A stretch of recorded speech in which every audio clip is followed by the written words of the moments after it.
name's Nicole Goldfarb. I'm a speech pathologist and certified orofacial myologist. And we are here with Airway Answers, expanding your breadth of knowledge. And we have the wonderful Dr. Jerald Simmons here today. I'll do a little bio and then we want to talk about your amazing consortium that's coming up soon as well. So if you don't know Dr. Simmons, you need to. You need to know him because he is amazing. Dr. Simmons is triple board certified in neurology, epilepsy, and sleep medicine, which I find to be an amazing combination for a lot of our patients, where I'm referring them to Dr. Simmons because there may be other neurological issues combined with sleep concerns as well. So Dr. Simmons graduated from Ohio State University doing a neurology residency at Washington University and a sleep medicine fellowship at Stanford University and an epilepsy fellowship at the University of California. And Dr. Simmons was recruited in 1999 over to Houston, Texas, where he resides right now. And in 2006, he founded the Comprehensive Sleep Medicine Associates, providing clinical services to patients from infancy to the elderly age with a variety of sleep disorders. And education has always been important to Dr. Simmons. He's trained medical students, residents, and fellows in sleep medicine. And then in 2004, Dr. Simmons established the Sleep Education Consortium, which is a 501c3 nonprofit organization that holds continuing education conferences with a mission to enhance the knowledge of healthcare professions on sleep disorders. And this coming year, he's going to talk about the date and what that sleep education consortium is like. But this is the 20th year. Is that right, Dr. Simmons? Yeah, actually, this is going into our 20th year of having the consortium. I was actually in academics, one part of the bio that there's a lot there, but I was on faculty at UCLA after I finished my training, and I really enjoyed teaching. And so when I decided to go on to private practice, into the private sector, I didn't want to let go of the teaching activities. And I saw the big deficit that exists in the healthcare system. That most healthcare professionals are not properly educated on sleep disorders. So the main mission of the Sleep Education Consortium is to try to fill that gap of knowledge that exists in most healthcare professionals and to teach about sleep disorders. And so I started this in 2004 and also recognized the importance of dentistry within the field of sleep medicine, because the upper airway being influenced by what goes on in the mouth. And so I've been collaborating with dental professionals for 30 years now. So 20 years ago is when I started the consortium to reach out to dentists and physicians and get them to be learning in the same environment, learning together, recognizing how we don't want to be in our silos, because we're and looking very narrow-mindedly at a particular problem, but we have to take a broader perspective, and we have to learn what each clinician has to offer in providing a more comprehensive package for a patient, so to speak. So we've been doing the Sleep Education Consortium on an annual basis. Our next conference is coming up in April.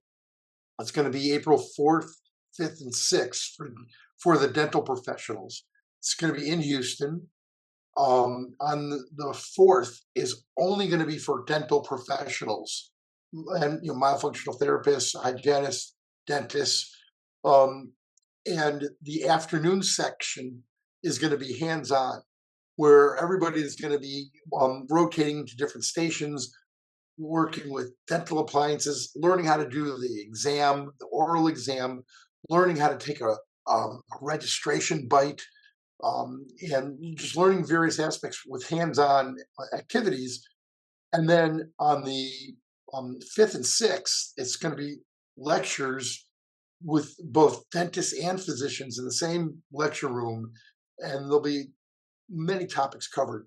We're going to talk about early intervention orthodontics, and we're going to go. There'll be lectures on what happens during pregnancy and the impact of sleep apnea during pregnancy and on gestational changes in infants, and talking about what can be done from a myofunctional standpoint throughout life, talking about orthodontics, how it can open up the airway both in kids and in adults. Also, surgical interventions, whether it be frenectomy, soft tissue surgeries, or oral surgical maxillomandibular advancement surgeries. But there's also going to be lectures on narcolepsy, on restless leg syndrome, insomnia, parasomnias. So there'll be a deep dive in obstructive breathing, also central sleep apnea. But there's also going to be other sleep disorders. There'll be lectures on those as well. So, from my perspective, when you have someone that's involved in the field and they may only provide care to one aspect of it, they need to be sensitive to some of the other aspects of sleep medicine. Because once you start asking a patient about their sleep issues, it's like opening up a can of worms and you're going to get all these responses. So, if you want to increase your credibility with your patient, you don't want to seem naive when it comes to these other things that are going to be mentioned. So, the person that attends the conference, they're going to learn how to integrate what the patient's saying into a bigger picture, and they're going to not necessarily treat restless leg syndrome, but they're going to say that sounds like restless leg syndrome, and you should be, talking to your doctor, and you should be looking for certain things. You could be asking questions, for example, about iron deficiency, certain things that you may learn that may be associated with restless leg syndrome, or the patient may say they're doing crazy things in their sleep. They're yelling and screaming and acting out their dreams. They may have REM behavior disorder, and so which could actually be made worse by antidepressants. So, there's things you can learn that can help you with your credibility with your patients. And it's a lot of material within 3 days. We've had people that have come repeatedly back to the conference because they want to learn more and they realize that there's just so much information that they didn't get it all, the first time. So Yeah, it's so helpful, this conference. I feel like it's one of the most comprehensive conferences out there because of everything you're talking about. There's that hands-on aspect where you're literally grouped with various colleagues and you're shifting around different stations, and there's a doctor teaching you certain techniques like the chin press tongue curl maneuver, or how to screen for tongue tie, and how to do the bite registrations, all these things. So you're learning about various areas hands-on, with a variety of different professionals. Lots of MDs are there. All the lectures have such a range of information. And talking about non-airway related sleep disorders is such an important aspect as well, because the more you you learn about that, your mind opens up and you start seeing that, wow, my patient might not just have sleep disorder breathing, but they might have narcolepsy. I've referred you a lot of patients that actually have narcolepsy, and you might be missing what you're treating if you're just narrowly focusing on airway. So I think it's great. I've gone the last few years, and it's an amazing conference. So it's April 4th through April 6th. And where is it located? it's in Houston. The web page for more information is dentalsleepconference.com. Just straight out dentalsleepconference.com. And right now we have the early bird registration, which will be until like the 30th of this month, which has a pretty steep discount. And for both, the non-dentist and for the dentist as well. We're doing something new this year where for dentists, if they register in conjunction with a physician, we're giving even a deeper dive because we really want to enhance collaboration. So I want to get dental medical colleagues to come together, and we're going to help teach them how they can work better together to manage patients. So, and from the web page, if there's any questions, reach out, let me know, and we can answer whatever questions. And we're looking forward to people being there in April. That sounds great. And if any questions come up, we will let you know. It's a wonderful conference, so I hope everybody registers, and even just following Dr. Simmons around, asking him questions like what I tend to do, is really helpful because you know everything about sleep. So if we're ready now, I want to get started with some questions for you about just a variety of basic sleep questions to know what's normal, what might not be normal when we're talking to colleagues and patients. So if you can just start out by reviewing the stages of sleep, what those are, kind of how long we're in each Mhm. stage, and what those stages do for the brain and body. There. This podcast is brought to you by the members of Airway Circle, the premier community for healthcare professionals passionate about airway health. If you're a medical professional looking to enhance your knowledge and stay ahead in the rapidly evolving field of airway health, we've got something special for you. By joining the Airway Circle membership, you're not only helping us bring this podcast and our professional directory to the public at no charge, you'll also gain exclusive access to a treasure trove of knowledge with hundreds of expert lectures. Whether you're a seasoned practitioner or just starting your journey, our diverse range of topics covers everything from breathing, craniofacial development, myofunctional therapy, palatal expansion, to oral ties, sleep, and gut health.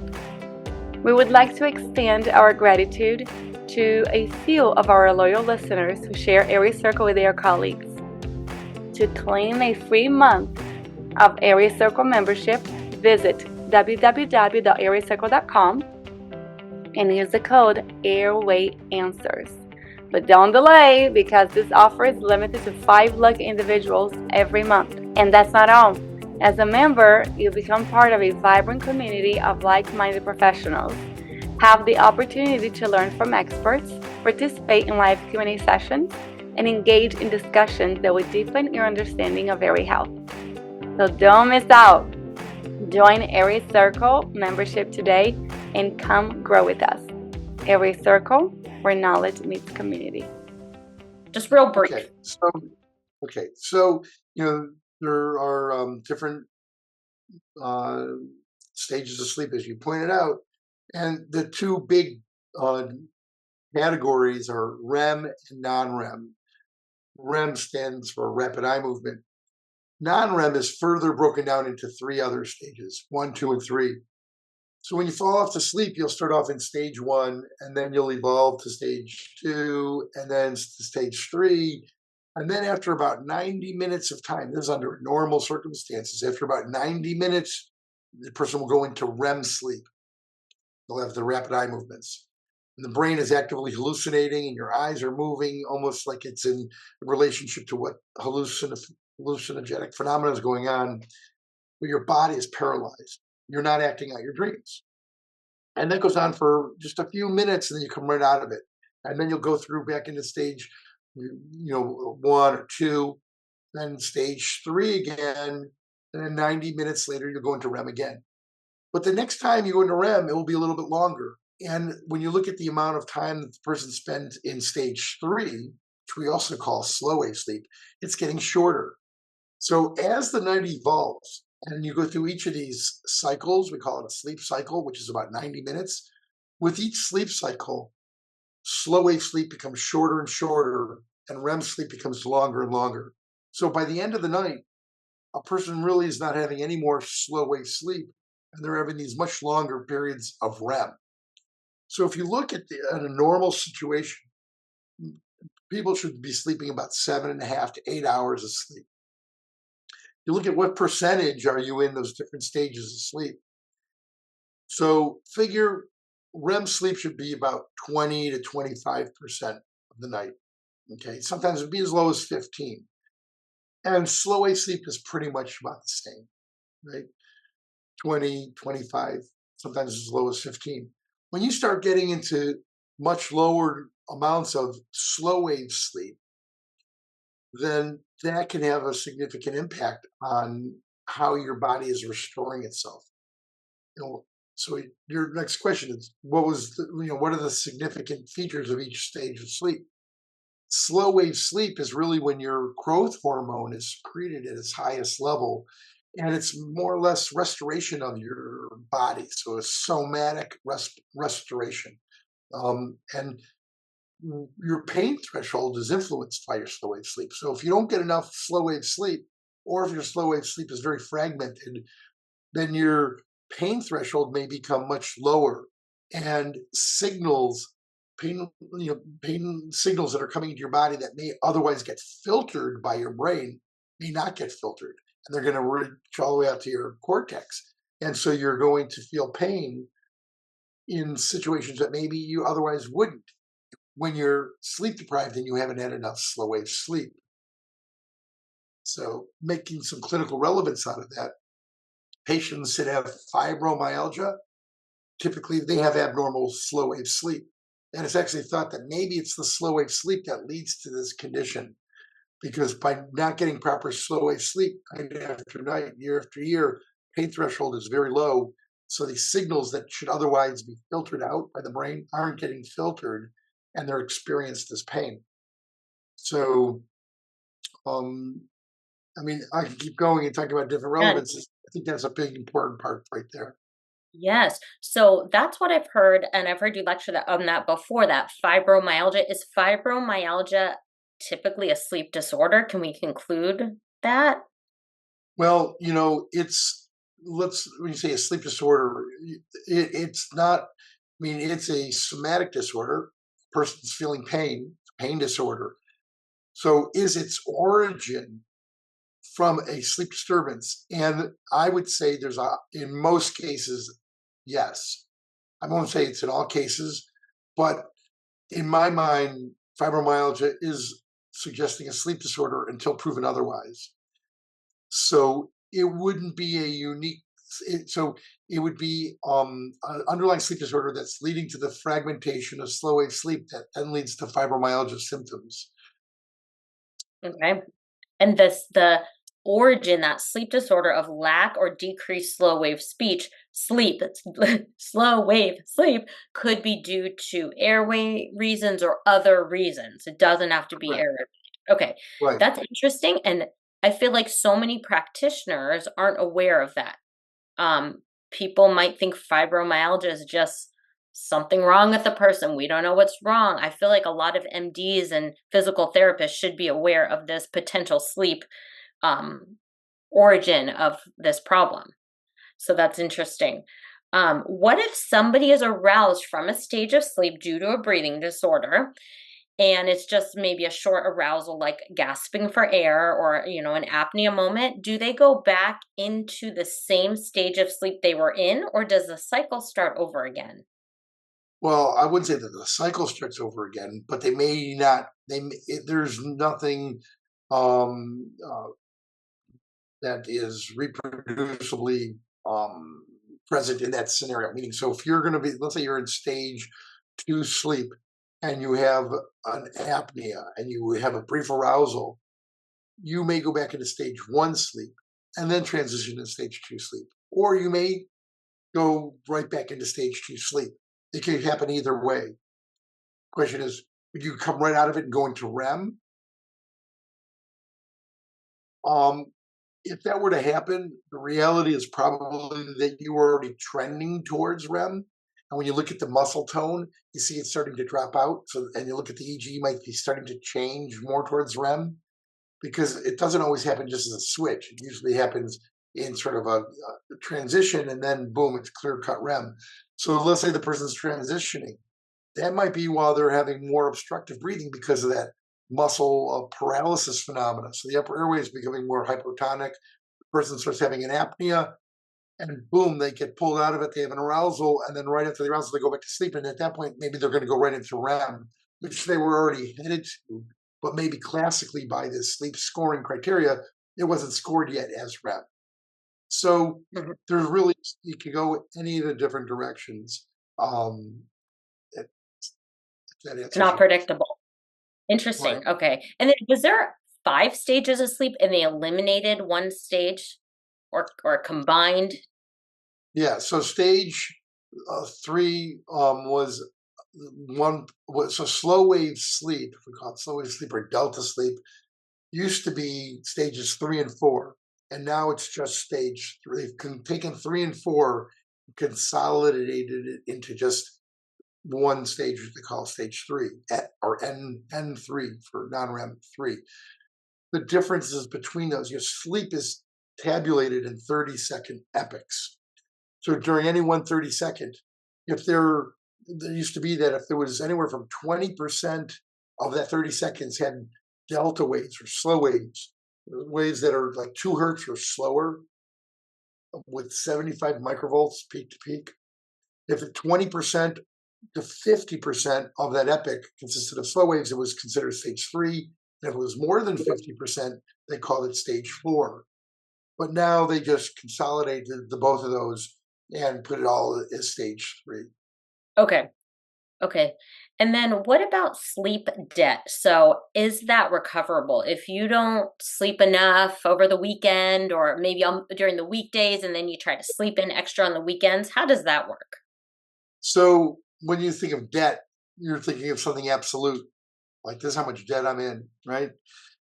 So if you look at someone that's not getting enough sleep, so they have sleep restriction, right? Unless they go a whole year, and rather than sleeping, let's say 8 hours of sleep, they're only sleeping 5 hours, right? So they're getting 3 hours, anywhere from 2.5 to 3 hours less every night. They do that for a year.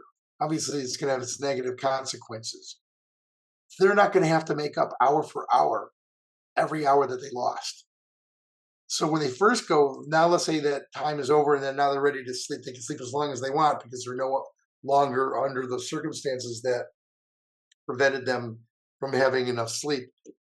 The body will want to sleep more to catch up, but it's not going to catch up hour for hour that's lost. And is there an exact equation for how much sleep you have to regain? Not that I'm aware of. But the concept is that you do sleep more. Once you're given the opportunity, you might have a few nights of sleeping longer to get caught up, but it won't be hour for hour. Mm-hmm. Okay. And then what happens if you're overly tired? So maybe you haven't slept well for a few nights or you stayed up too late and your body is really tired. What happens when you go to sleep? Because I know there's some negative impacts with breathing and airway. So could you explain that? Right. So if you look at the muscle tone of the upper airway, and your throat muscles, tongue, and you measure the muscle tone, when you're subjected to more negative pressure in your upper airway, the muscle tone increases. That's a normal reflex that your airway has, governed by your brain. So there's a reflex circuit. So the more negative pressure, the more muscle tone that exists. And that helps prevent your airway from collapsing. That reflex is blunted when you are sleep deprived. So when you're very sleep deprived, there's more hypotonicity, there's more relaxation of your upper airway when you finally fall asleep. And that means your airway is more vulnerable to collapse. And you're not going to have that normal increased muscle tone reflex the way you normally would have had. So how do we know this? Well, there's been some studies done, but just you could do your own study. And that's by asking your patients about the snoring history. So when you get a couple that's in your exam room and you're taking the history and you ask about the snoring, then if you're in a scenario where, let's say, the person's a shift worker and then sometimes they've been up extensive amounts of time, and then they go to sleep, what you will hear is that, yeah, the snoring is really bad. If they've worked that 36-hour shift, or after they've been up for so an extended amount of time, when they go to sleep, they snore worse. But then when they catch up on their sleep, their snoring isn't as bad. So we see that time and time and again as a clear example that the more sleep deprived you are, the more vulnerable your upper airway is to collapse because of that hypotonicity. So sleep hygiene plays a big role, and insufficient total sleep time plays a significant role in people that have obstructive breathing. There are some individuals that once they've gotten normal amounts of sleep, their obstructive breathing is really minimal. maybe they don't need very much intervention, but it's the sleep deprivation that's propagating into more obstructive breathing. That's so interesting when you think about it, that it's this kind of double-edged sword, right? If you have sleep apnea, you're sleep deprived because your sleep quality is bad. Then your muscle tone's worse because you're overly tired. And then you could help with some of these airway related problems by working on the sleep hygiene. You kind of sometimes think the sleep hygiene is just helping with the environmental components, but it actually could be increasing muscle tone because the person is possibly less tired. That's a really interesting and important component. So, the more tired we are, the lower muscle tone we have in the upper airway, the more likely our upper airway is to collapse. And Well, adding sleep. let's pick up. Let's make that. But that's state dependent. Meaning, I can't tell you that when you're awake, if you're sleep deprived, that your upper airway muscles are more hypertonic. But when you go to sleep, Yeah. Okay, that makes sense. Yes. So when you sleep, everything just relaxes even more when you're more tired. Almost like your body's not as vigilant for like protecting itself maybe when it's so tired, that reflex is blunted. Okay, so sleep hygiene is important for all of our patients to make sure we're adding that component to their treatment plan.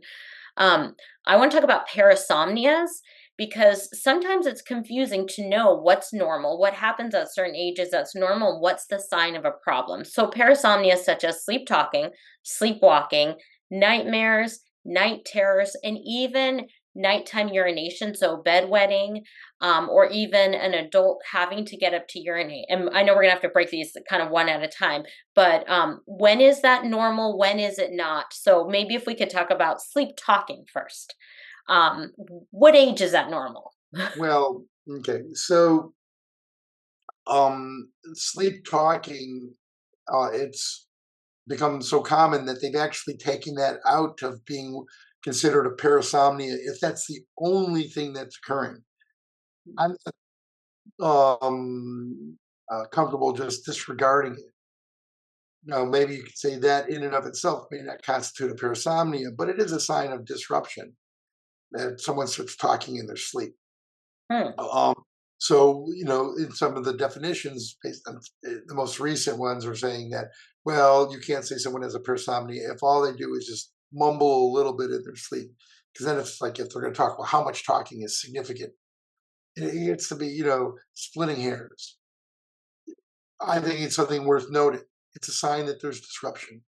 It's going to happen to everyone on some level, maybe once a year, could be, once a night. Um, but let's go beyond talking. Let's now add some additional behavior because if someone has something that's clinically significant, they may start doing more than just mumbling a few words. So let's say they're going to actually act out something. They're going to move around. Let's say they get out of bed. Let's talk about sleepwalking. Now, it's normal for a child to have a sleepwalking event. Right? If they have one event, they don't need to go off to the doctor and say, what's wrong with my child? As a child is maturing, it's a common phenomenon that they're going to have a sleepwalking episode. If they have repetitive episodes and it's going on more than 6 months now, that clearly is being recognized as being abnormal. So, and exactly, well, can I give you a number? It's like, well, what if it's 3 versus 4? I mean, again, these are all just relative, um, you know, demarcations, and so above which you clearly want to get help. Okay. And so if a child is doing this once a month for 2 or 3 months, and then it goes away, it goes away. But then if it comes back again about 6 months later and it's 2 or 3 months, then I would then seek out medical attention because it's Mhm. longer than 6 months and it's not such an isolated phenomenon. What stage of If it's going on, Mhm. Go okay. ahead. So, but again, talking about frequency. So let's say it's going to be every week, and it's been going on for the last 4 months now. I wouldn't necessarily wait 6 months and say, "Oh, it's not 6 months yet," because it's of a higher frequency, that there's really something going on. And no sense in waiting. So again, there's gray zones, but it's clear that multiple times for longer than 6 months, definitely want to get assessed. So what stage of sleep is sleepwalking occurring in? It's typically occurring in slow wave sleep, non-REM sleep. And typically the scenario is that something's caused an arousal, something that should wake up somebody, but the brain is heavily it's trying in a very robust fashion, to stay asleep. When you're in delta slow wave sleep, it's harder to wake the person up than go into a full awake state because of all that slow wave activity. So rather than waking up from some stimulus, they go into this quasi state between wakefulness and sleep, and they carry out their dream. And they're going to start, moving around and get out of bed, right? And maybe go, walk into another room and then lay down and go back to sleep.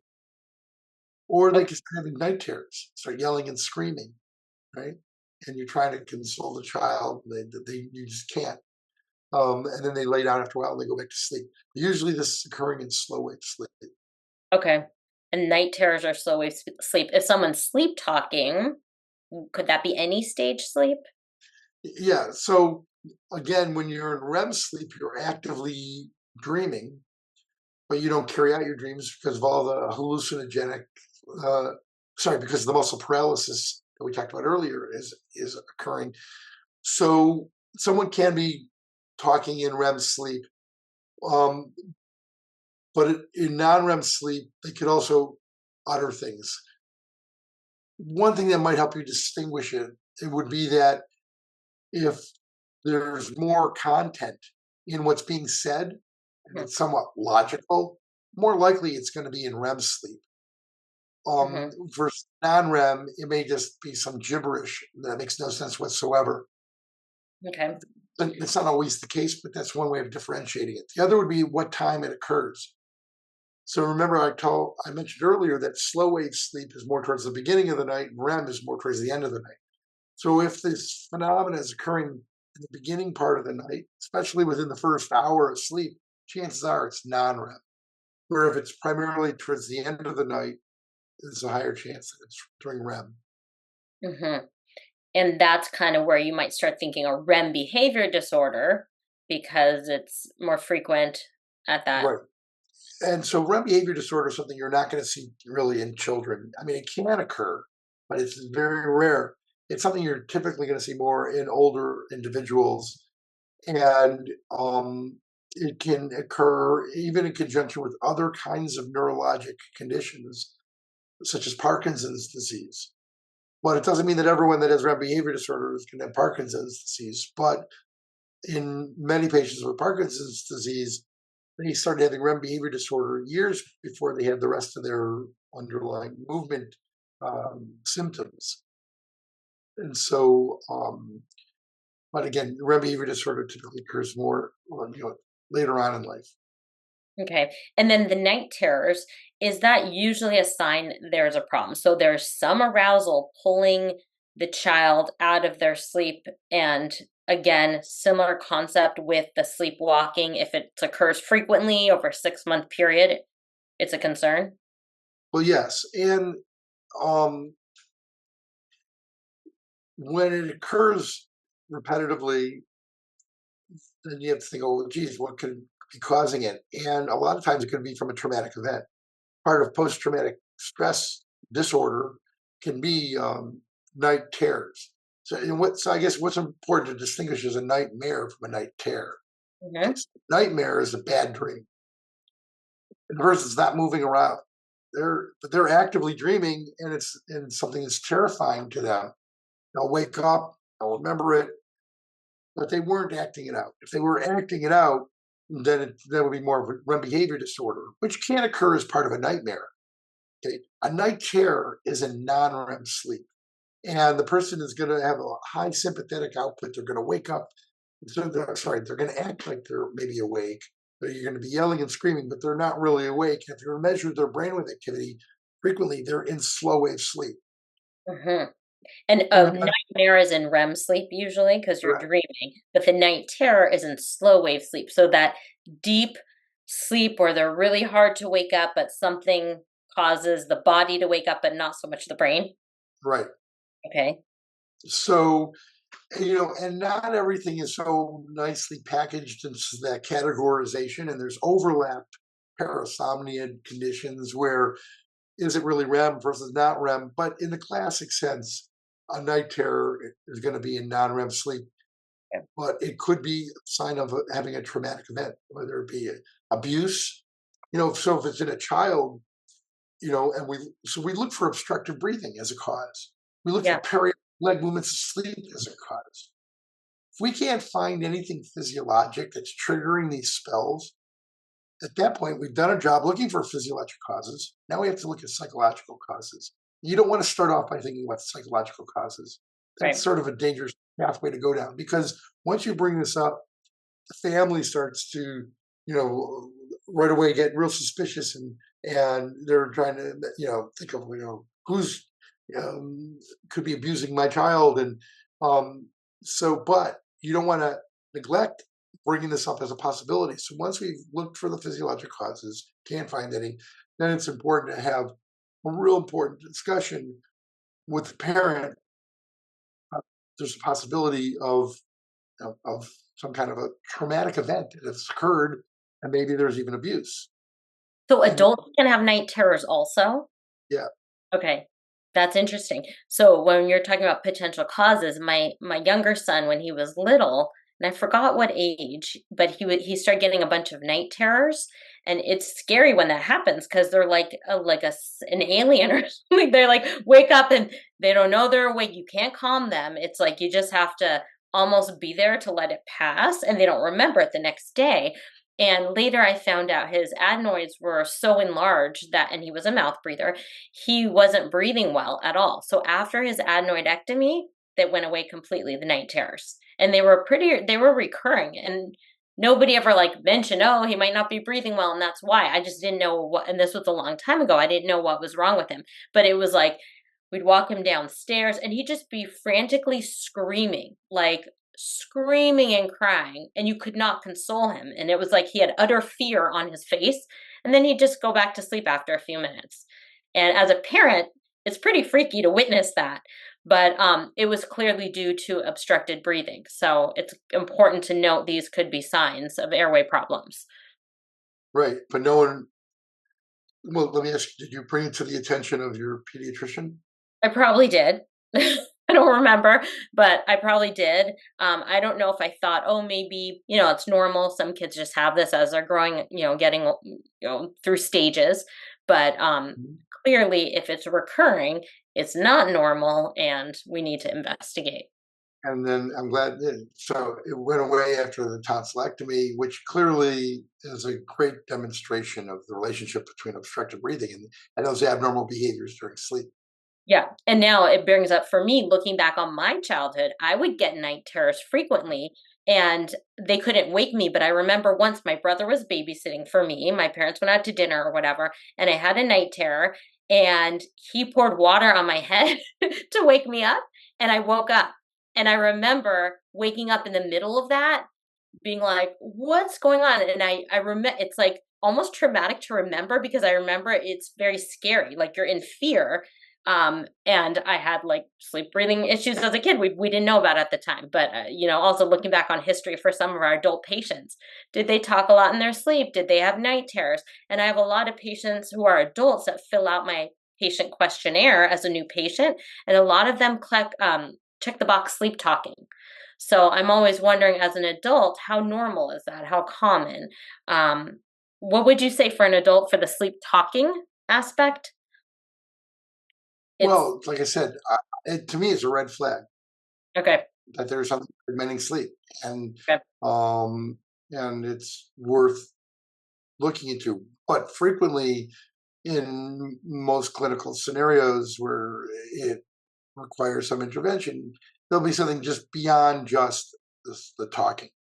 Yeah. So, you know, And if I it's a mean, so myofunctional therapy patient referred from, there's probably an airway problem, right? So that's why we're getting a higher incidence of checking sleep talking box. And then also, I have a nightmares questionnaire, or do you get nightmares? And a lot of my adult patients get a lot of nightmares, frequent nightmares as well. so just to really point out how everything is sort of in a spectrum. It's not all black and white.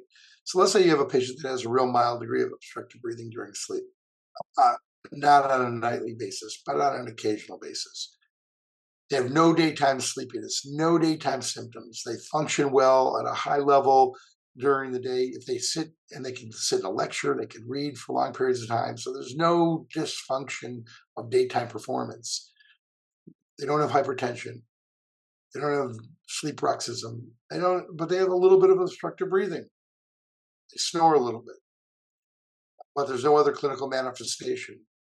Unless they, on occasion, when they're having the obstructive breathing, maybe they're going to talk a little bit. Maybe these episodes, when they're a little bit worse, might even follow those evenings where they had a glass of wine, right? Which is going to make this worse. So there's a little bit of talking, but there's nothing else going on. How aggressive should we be in treating that person? Versus you have a person that occasionally has sleep talking, has real mild obstructive breathing from the history, and tells you, no, I'm fine, I'm fine, I'm fine, but no one really spends the time to extract the history. But if you did, you'd find out that they really are busy all day long because they don't want to sit still. They don't like sitting still. They don't want to sit in a lecture. They don't want to sit here and even have a long conversation with you if they have to listen because they get fidgety because they're walking around, they're very rested. And they're having a lot of denial of their symptoms, but the spouse would tell you, oh, they're falling asleep at movies, they're just not concentrating, they can't pay attention. And at night, there's maybe more tossing and turning. So at face value, sometimes these patients may look alike, but when you dig deeper, you can make the distinction. So I'm going to say the person that really you've dug deeper and you can't really find anything wrong, then it doesn't really require a real strong, a real elaborate evaluation. Should they get a sleep study? It wouldn't be a bad idea to get a screening sleep study because maybe the apnea is worse than what was being recognized at that point in time. Could you do a home sleep test? You probably can do a home sleep test because if we're going to have bad sleep apnea, you'll pick it up. Mhm. But on the other patient, you could do a home sleep test and it comes back negative. You got to bring them into the lab because they have symptoms. Yeah. Right? There's more clinical manifestation. There's more downside. So, their level of obstructive breathing may be the same, but it has more clinical impact on one person than it does on the other because their brains may be different. One person may be more sensitive to feeling the ill effects of fragmented sleep, Yep. where the other person may be more resilient.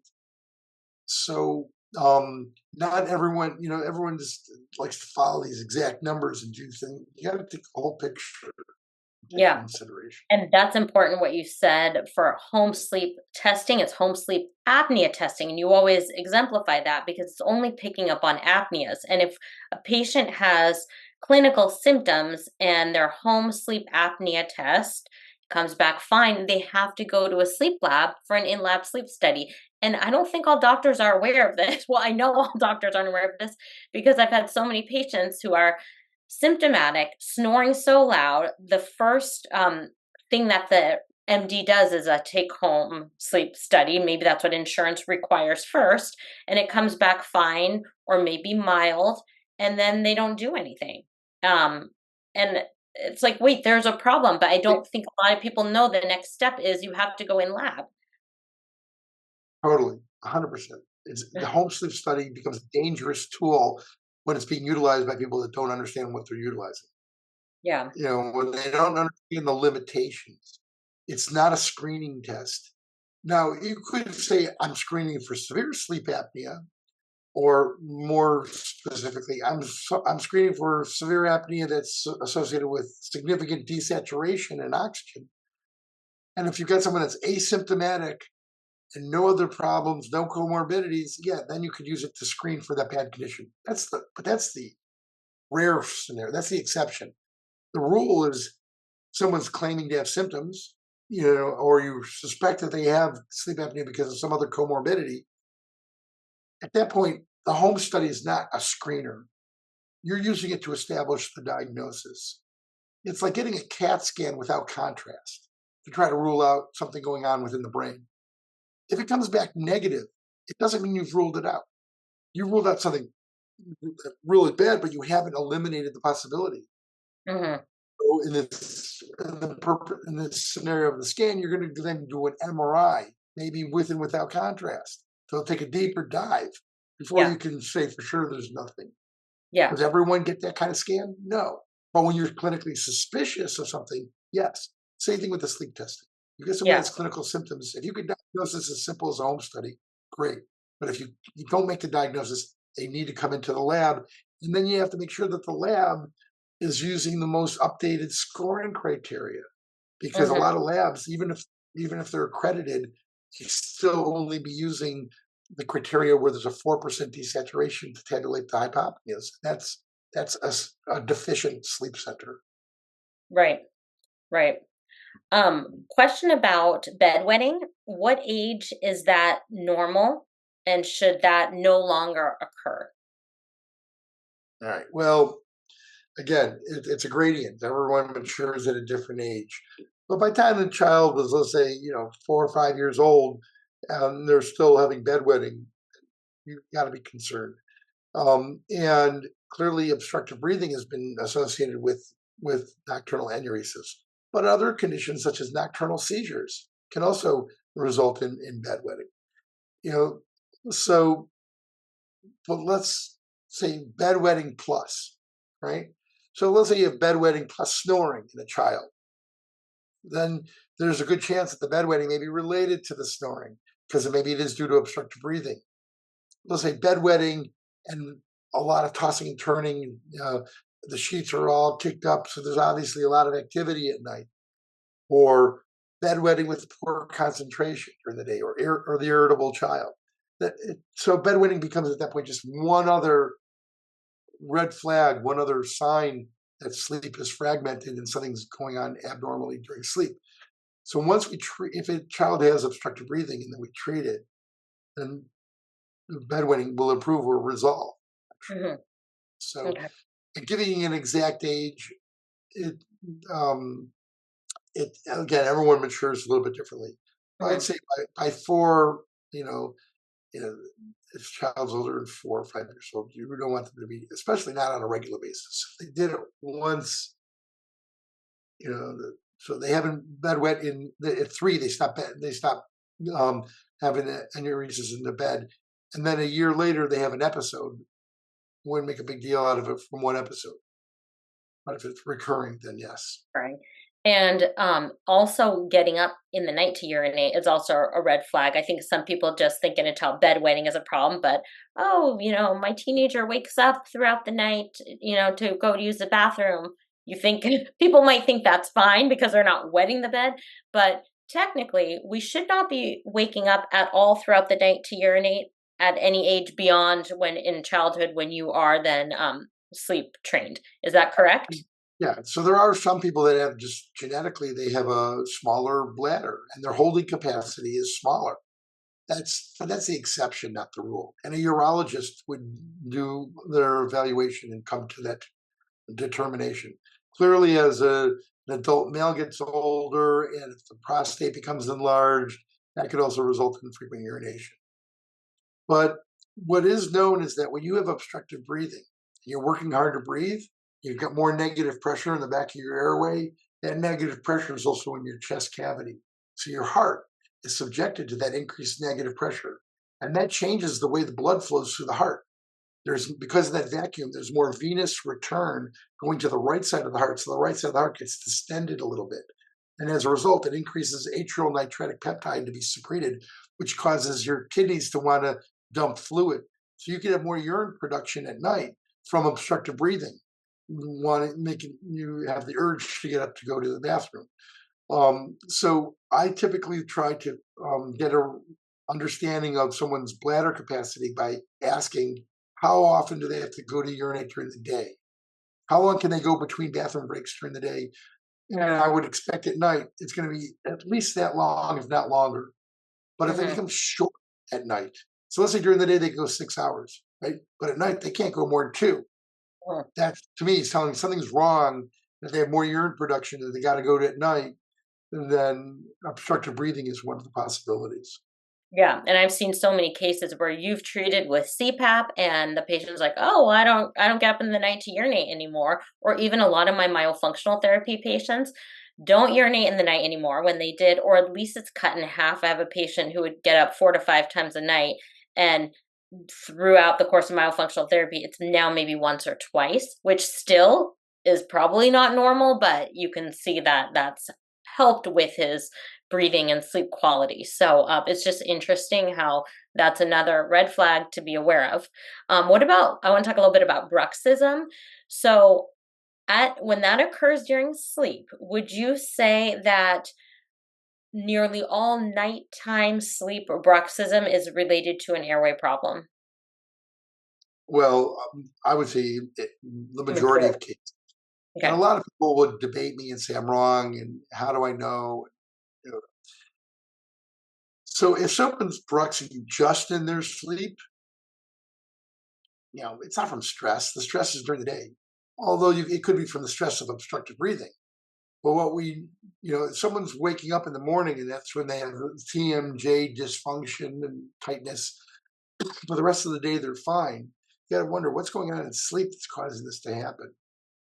Hmm. And what we now come to recognize is that when you're locking your jaw in, you're keeping your mandible forward, you're actually helping to protect your airway. So when everything relaxes and your jaw falls back, the base of your tongue goes back and your airway starts to obstruct. So sleep bruxism actually becomes a protective mechanism in the airway. And we've seen this on enough patients that once we've treated them with something like CPAP, the TMJ symptoms are improving. They're not waking up with the tightness. They're not clenching throughout the night. Now, if their pressure on their machine is turned up too high, that's a different story. Then they might be bruxing to try to keep their mouth closed. But if you have the right pressure on the machine, in most cases, it allows the upper airway to relax without the obstruction. So, um, so it's clearly sleep bruxism is related to obstructive breathing in most patients that have sleep bruxism, and they're cracking their teeth and they're going to the dentist, and everyone else is missing the fact that there's obstructive breathing. But then when you get a dentist that's been educated, they come to one of these conferences, they know maybe they themselves aren't real involved in sleep dentistry, but they now know that when the patient's sitting there cracking their teeth at night, or they see signs of fractions and other, tori, other signs of sleep bruxism, then they're going to point that patient in the right direction to get the kind of care that they need. Yep. I just moved, so I went to a new dentist yesterday. Of course, my appointment's like 2 hours because we start talking about airway because I heard him telling a patient in the room next to me that he needs a night guard. And then we started talking about airway. And a lot of dentists aren't aware that a night guard in at least 50% of the cases can actually make the sleep breathing issue worse, right? We're kind of putting a band-aid on the symptoms, and increasing that vertical dimension causes the lower jaw to fall back even more. So I heard you lecture recently talking about as negative pressure increases in the airway, I think it's a reflex, but you can clarify this, where the genioglossus and the masseter increase in muscle tone, which is normal with increased negative pressure to breathe. As that negative pressure increases more, that's when that bruxism can occur, because the masseter and the genioglossus increase in tone, jaw thrust forward, tongue thrust forward for the breathing, right? For airway protection. So a tongue thrust during sleep. So if a patient does great with their myofunctional therapy exercises, good tongue posture during the day, but they wake up, they're like, oh, my tongue is always forward, thrusting forward. That is a sign that they're potentially protecting their airway when they're sleeping, right?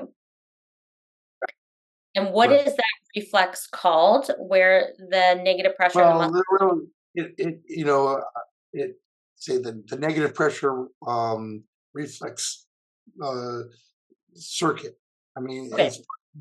it hasn't been worked out. We know that the hypoglossal motor nucleus, which is in the medulla, the bottom of the brainstem, it controls um, not just the genoglossus.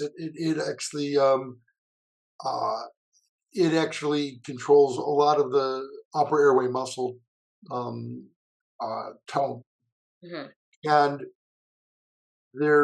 so you've got the respiratory centers that are pacing your brain to breathe that are also going to cause increase in the muscle tone synchronized to the breath. So when you breathe, there's increased muscle tone to keep it open.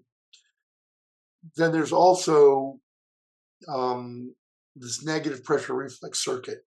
So, I mean, there was a good study, which I lecture about. Without the graphics, it's harder to identify. But they take patients that had a tracheostomy Hmm. and they had the trach unplugged. So that way they're breathing through their trach and the air is not going through the upper airway. And they measured the increased muscle tone associated with breathing, and it was minimal.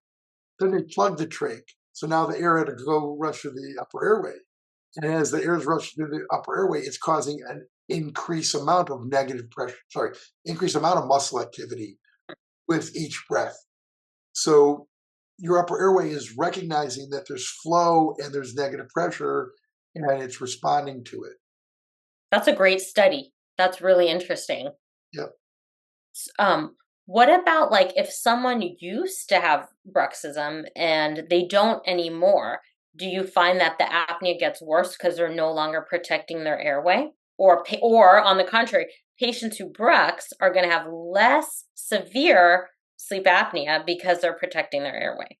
Right. So a lot of times you'll see that because they're bruxing, they minimize the amount of obstructive breathing. And in some patients, we'll actually put a nasoesophageal pressure catheter to measure these more subtle degrees of obstructive breathing called respiratory effort related arousals. And we also add extra electrodes to measure the muscles of mastication so we can characterize bruxing better. So we'll try to establish the diagnosis where other labs may have failed. Patients are told they had no problem, but yet they have all these symptoms. And then we'll step it up, do the study more meticulously. We find the breathing problem. But the other phenomenon is also true where if someone's bruxing and then as they gain weight, they get older and the bruxing no longer protects their airway so much, or they're becoming so sleep deprived that there's more hypotonicity, then the bruxing may stop, and then the obstructive breathing is going to get worse. And when you Mhm. take histories, frequently I found this flip where someone said, "Oh, I used to have bruxism. I used to have wake up with jaw pain, but I don't do it anymore." And it's like, okay, when did it stop? Oh, maybe 5 years ago. And then later in the history, it's like, all right, so when did you start having these observed pauses in your breathing? It's like, oh, about 5 years ago. So it's almost like there's actually once you stop that compensatory phenomena, it may lead to a worse degree of obstructive breathing. Like the body's giving up. Basically, That's really sad. Okay. Um, does bruxism ever occur only during the day, or do you feel like if someone is grinding, I mean, let's just think grinding their teeth or clenching during the day, it's probably occurring at night and they might not be aware? Or do you ever find it might just be it during the day? yeah. So if it's during the day, then it's not a sleep problem, right? Yeah, right? So second here, Um, uh, I find because a lot of patients don't know they grind their teeth, at night, and it's the dentist who's right. noticed from So dentist. so let's talk about the 24/7 bruxer, right? The person that they brux at night and day, right? Does that mean there's a sleep problem if they're also bruxing during the day? Maybe it's a sign if they got a male occlusion, it's real clear cut. Maybe it has nothing to do with their sleep specifically, and it's because they got a male occlusion and they brux 24/7. But what I like to do is go back in history and I say, okay, now you're bruxing 24/7. But what about years ago, when you started bruxing, was it 24/7 right from the onset? Or initially was it primarily at night and then it evolved to become 24/7? Or maybe it started during the day and then it became 24/7. Frequently, you're going to find that it started off as a nighttime phenomenon. And once it got so bad that they started having TMJ symptoms, and then it Mhm. started to involve the daytime. And it's now evolved to 24/7. But when you peel it back to its origins, a lot of times it started off just at night. So as the TMJ becomes more dysfunctional, then you can get daytime bruxing as well. Mhm. What about, are there any medications that cause bruxism? Because I've heard like antidepressants could trigger that. Well, you can get increased muscle tone with certain medications, and antidepressants are one of them. But again, it's if it's changing how you're sleeping, um, then I mean that's if anything, if someone tells me that the bruxism gets worse when they take an antidepressant or their TMJ symptoms are worse, um, it, it would point more towards a sleep-related breathing problem. One Because thing, they probably have the depression from the poor quality of sleep. Not probably, but it's possible that led to their depression yeah. to begin with. Well, one thing you need to know is that antidepressants, almost all of them, are anti-REM. They're going to increase muscle tone during REM, and they can actually increase the likelihood of having REM behavior disorder. Uh, Okay. so, if someone's going to have more apnea during REM, and you know, and they're taking antidepressants, they may be bruxing more Mhm. because they're not having the same degree of hypotonicity. Okay. And maybe they're bruxing more as a result of that, and maybe they're going to have more symptoms. Wait, so antidepressants increase muscle tone? I never knew this. Well, they can block they block the hypotonicity of REM. Of REM. Okay. But it wouldn't help with breathing because it's not increasing upper airway muscle I tone. mean, it might. Uh, Okay, I'm like, Years ago, people were treating mild apnea with antidepressants. I mean, it's not the way ah, it's not the way we go about treating it, but huh. That's but interesting. you Because can. that could actually help the depression, maybe because they're sleeping better or no? I wouldn't go down Yeah, yeah. that pathway. There's better ways to treat. Right, right. Okay, what about low iron or ferritin? Could that have any relationship? I know that has related to restless leg syndrome, but what about to bruxism? I'm not aware of anything that relates specifically to bruxism from iron levels.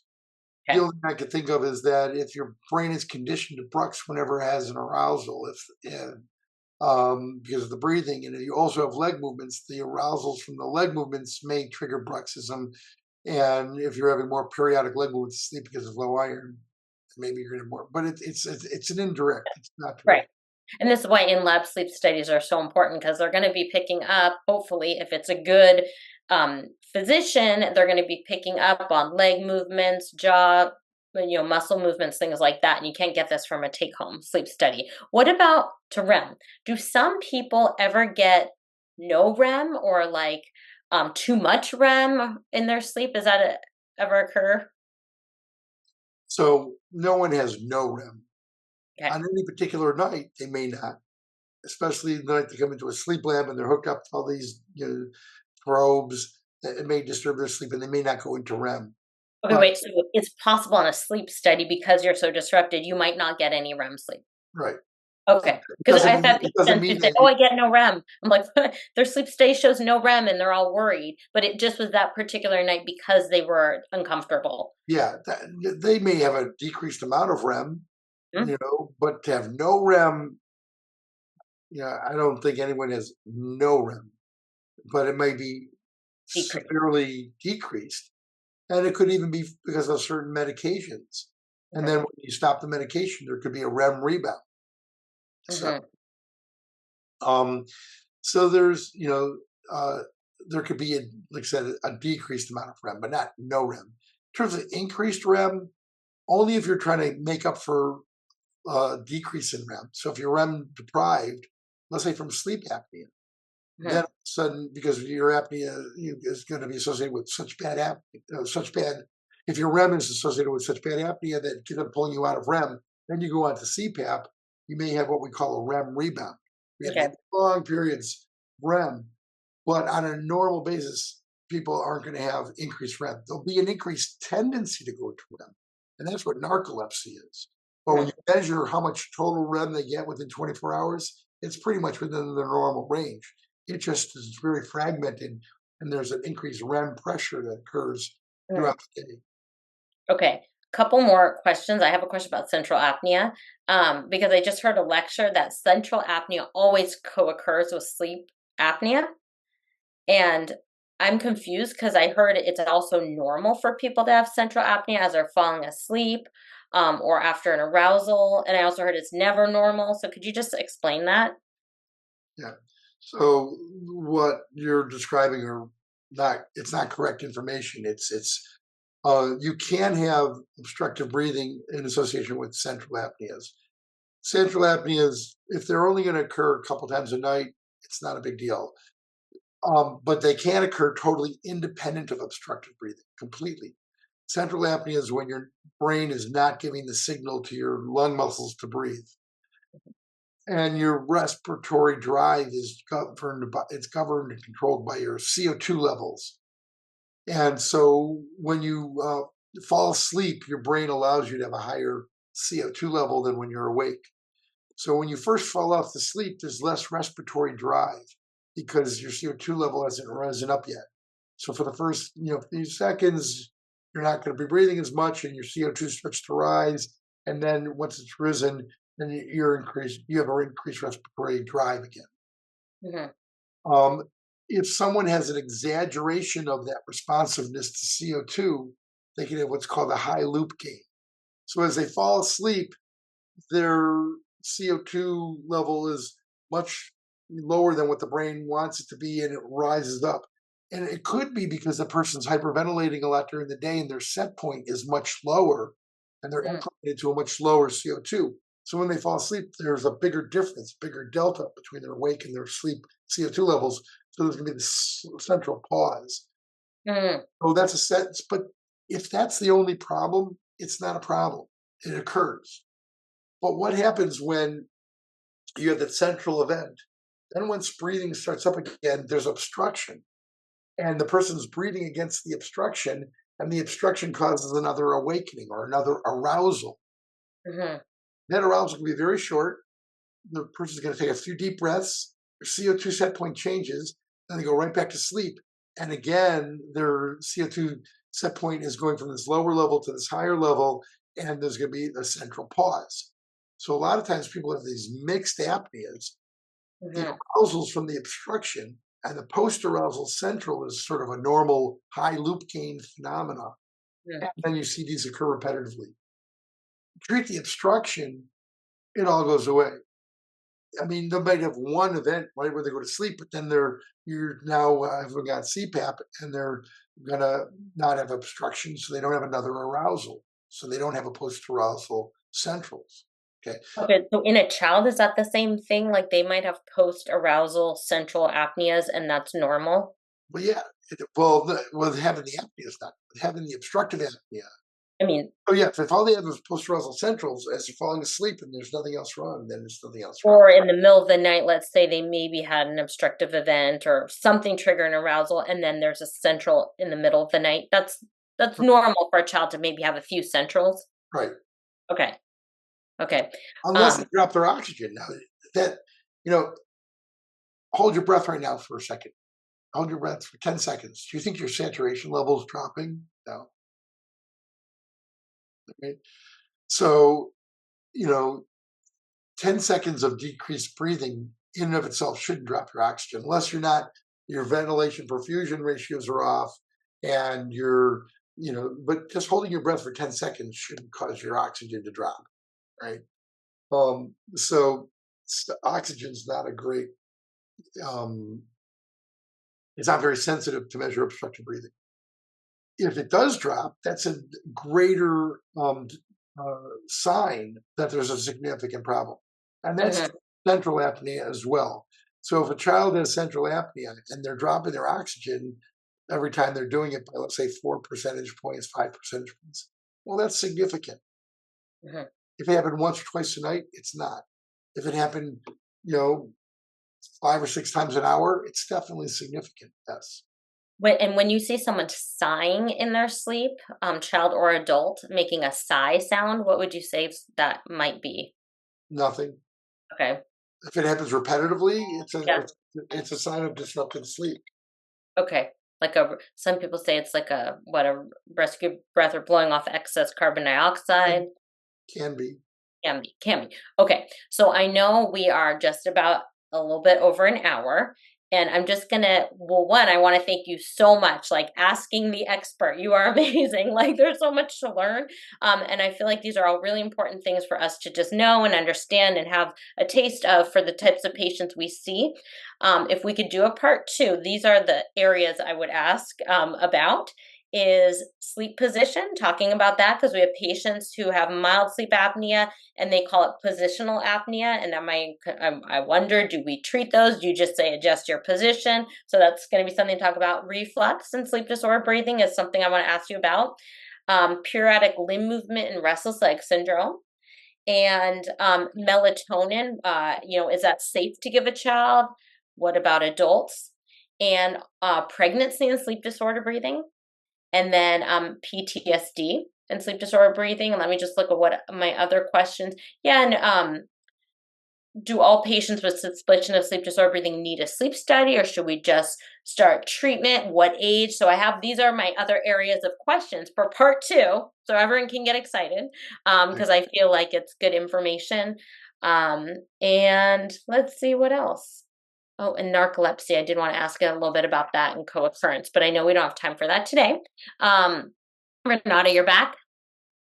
I'm here listening to this incredible lecture. Thank you so much, Dr. Simmons, for this podcast recording. I mean, you guys, Nicole, you always have the best questions, and Dr. Simmons always has the best answers.